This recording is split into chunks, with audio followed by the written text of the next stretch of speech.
everybody, their first year gets these little books. Alright, and this is what you should look for in your hive. But the only problem is, once you're suited up, writing on these are a pain. You forget your pen, you forget the book, it's raining, you're too busy working in the hive. Here's another one that I got my first year. It's got a calendar, yes, no's on it.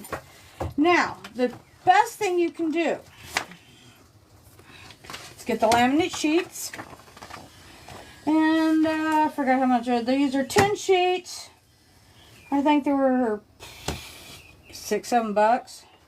Alright, so these are laminate sheets. You peel off the back, you stick the card. What we're going to do is we're going to take like one of these sheets. I've got a better view of, I've got a couple that are better at it.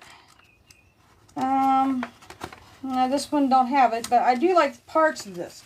And that's the key, is I like parts of it. But I am going to show what part of what I'm going to do. So, in this one, we don't need the colony name and all this mess up here. See what I'm saying? Alright, we don't need all that mess. Alright, because once I'm going to laminate this, I'm going to just lay that sheet, once I'm done, and just leave it inside the hive. Just right underneath the top lid. So you can look each time you go. And the key with this is, we're not going to use dry erase markers. We're using wax pencils. So you can rub it with your leather glove, whatever you're using while you're out in the bee yard.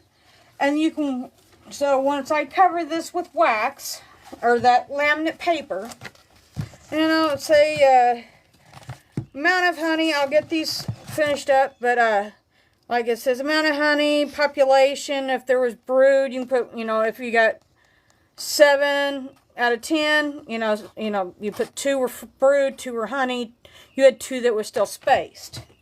That wax is getting a little, that's alright. Alright, the wax is fine.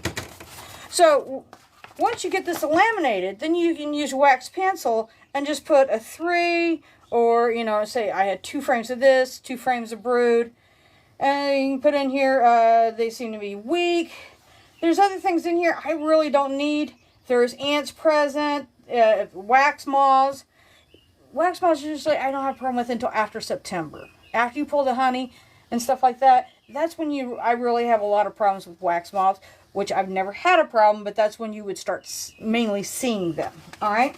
So, I am going to take the sheet out, and I'm going to show you how I put this together. I am going to make a better one, because I have other sheets. See this book here?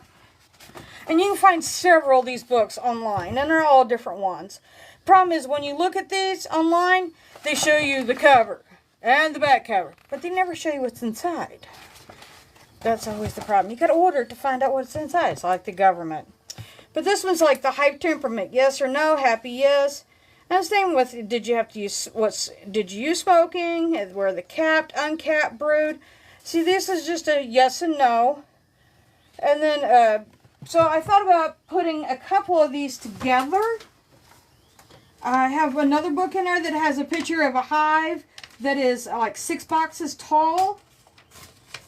Or 4 or 5 boxes tall. It's just the outline picture of a box. Of a hive box. And it's got 6 boxes. And you could write in there, oh, here comes the farm kitty, that they have,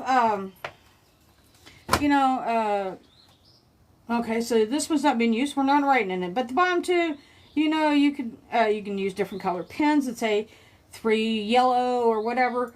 Or you can use one of these, and it's all on how you want to put it together. But this is just a craft idea. I was teaching 4-H kids, because you got to remember what you were at. Well, this gives you an idea where you were at last time you were in. So we're going to take the book. I don't know if you can see it down there where I'm working. In. So we're going to take the book. I don't know if you can see it down there where I'm working. I don't want this thing to fall over either, because it's not very sturdy on this thing. Stay. Okay, maybe there. Okay, so I'm just going to put this between the two, down here on the laminate. You want to leave an edge around it, so it will seal. Oh, I didn't do that.